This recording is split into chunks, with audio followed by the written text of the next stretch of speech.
Deep in the ancient forests, yokai reside within the oldest trees, their lives intertwined with their host trees. Protecting the forest becomes their duty, as their very existence depends on it. If someone tries to harm the ecosystem or cut down trees, these forest yokai will likely take action, causing them to get lost or even face misfortune. In today's video, let's dive into the stories of these mysterious and lovable guardians of the forest. I'm Mr. Yao, and welcome to the Legend Yokai channel. Here, I explore famous yokai and urban legends. If you're into these topics, be sure to subscribe so you won't miss out on future videos.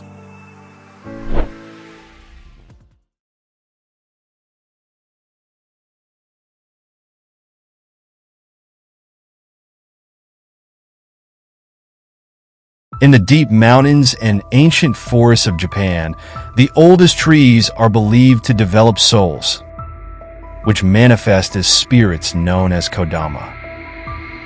These mystical beings wander around their host trees, tending to the forest and maintaining the balance of nature. It is said that the life of a Kodama is closely tied to its tree. If the tree is cut down, the Kodama will perish. And if the Kodama dies, the tree will gradually wither away.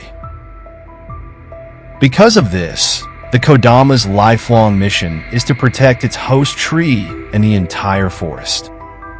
Kodama rarely reveal themselves to humans, but their presence is often heard, particularly as echoes that take just a little longer to return than they should.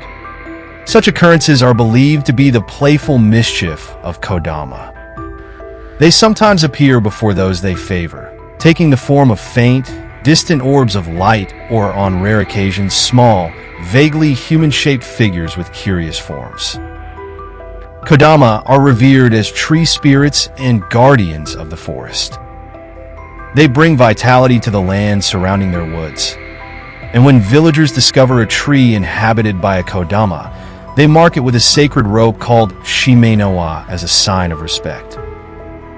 Legend has it that when ancient trees are cut down, they bleed, a sign that a Kodama resides within.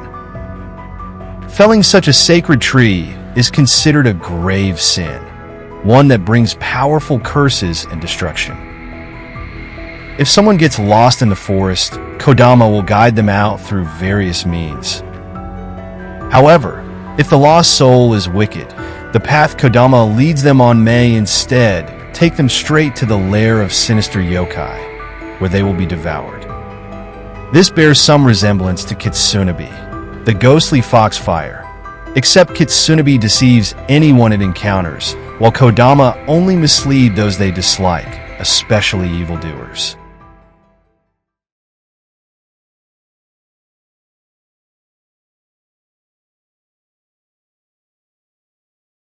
In the southern islands of Okinawa, many unique yokai are said to reside.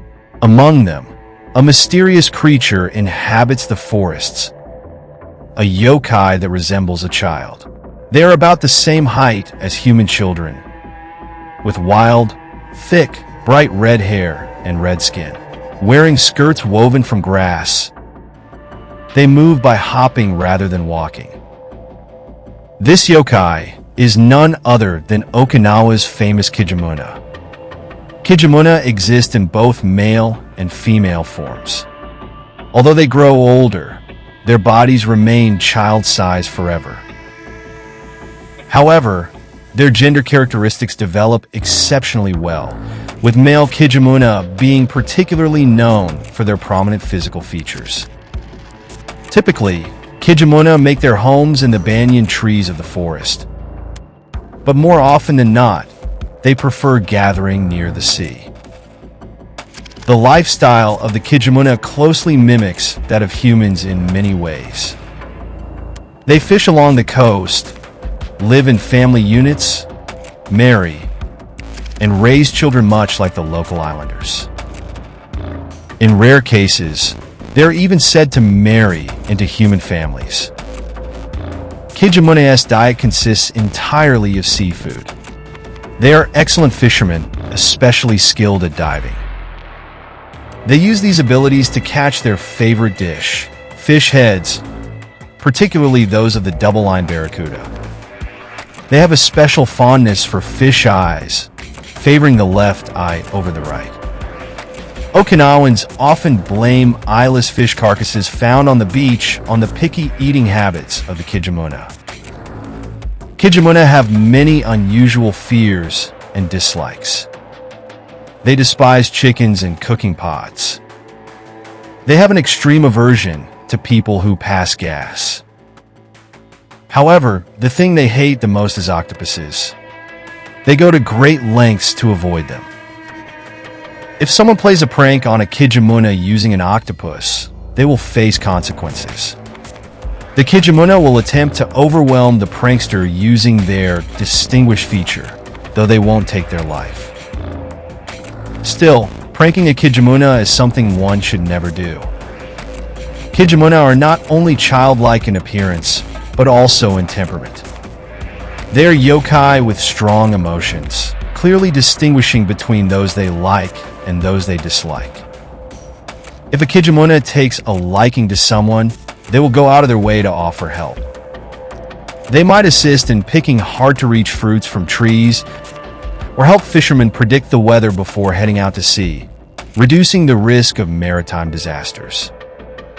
However, if someone tries to cut down the banyan tree where a Kijimuna resides or disrupts the balance of the forest, they will hold a deep grudge.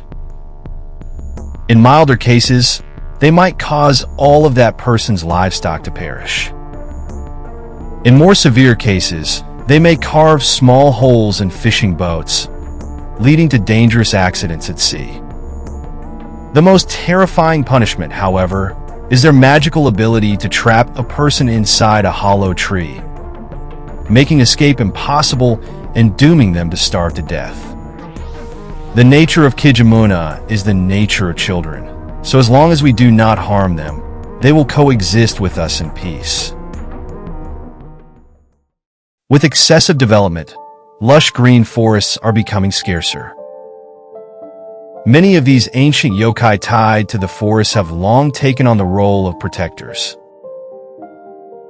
Isn't our relationship with the earth much like the bond between these yokai and the woods? If the earth perishes, can we still survive? If you enjoy my channel, please help by hitting the subscribe button and turning on the notification bell so you won't miss my upcoming videos. Thank you for watching until the end, and I'll see you next time.